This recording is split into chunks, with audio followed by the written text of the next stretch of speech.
ایمل اپنا موبائل کہیں بھول جاتی ہے اور جگہ جگہ اپنا موبائل ڈھونڈتی رہتی اور پھر اپنے پرس کی طرف جا کر دیکھتی کہ موبائل پرس میں ہی پڑا ہے۔ موبائل نکال کر دیکھتی کہ ممی اور عفان کی بہت ساری کال آئی ہوئی ہے اور شہریار بھی اپنا موبائل دیکھتا اور کہتا کہ مجھے بھی بہت ساری کال آئی ہوئی ہے۔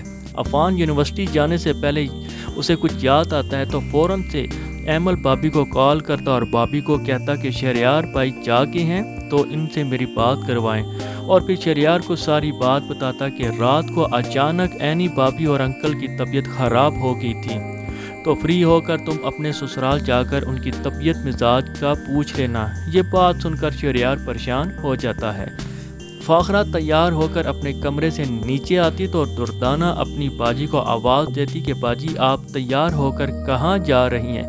فاخرہ نے کہا کہ میں اینی کو لینے کے لیے جا رہی ہوں۔ دردانہ اپنی کڑوی آواز سے کہتی کہ کیوں لینے جا رہی ہیں اینی کو؟ اسے وہیں اپنے ماں باپ کے گھر رہنے دے، بڑا دعویٰ کر کے گئے تھے کہ ہم اینی کو سنبھال لیں گے، جس پر فاخرہ نے کہا کہ اینی کو وہاں رہتے ہوئے بھی مدد ہم ہی نے کرنی ہے تو اچھا یہی ہے کہ میں اینی کو گھر ہی واپس لے آؤں۔ پھر دردانہ نے کہا کہ مدد وہ کیسی؟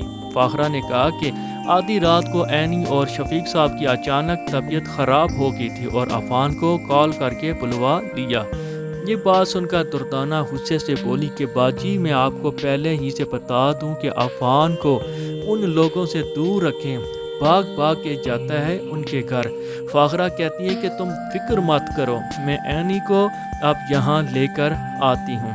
یہ کہہ کر فاخرہ اینی کو لینے کے لیے چلی جاتی ہے، لیکن آئمہ کو پریشانی لگ جاتی ہے کہ کہیں عفان میرے ہاتھوں سے نہ نکل جائے، اور اپنی ماں سے کہتی کہ میں آپ کو بار بار کہتی رہی کہ خالہ سے میری بات کریں عفان کے لیے، لیکن آپ کچھ کرتے ہی نہیں، جس پر ماں کہتی کہ میں کیا کروں، تم یہاں کسی کو نظر ہی نہیں آتی، اب میں یہاں زبردستی بھی نہیں کر سکتی کسی کے ساتھ۔ اور آئمہ اپنی ماں سے کہتی کہ اگر میری شادی عفان سے نہ کروائی تو آپ سوچ بھی نہیں سکتی کہ میں کیا کر سکتی ہوں، اور پھر آئمہ ماں سے خفا ہو کے چلی جاتی ہے۔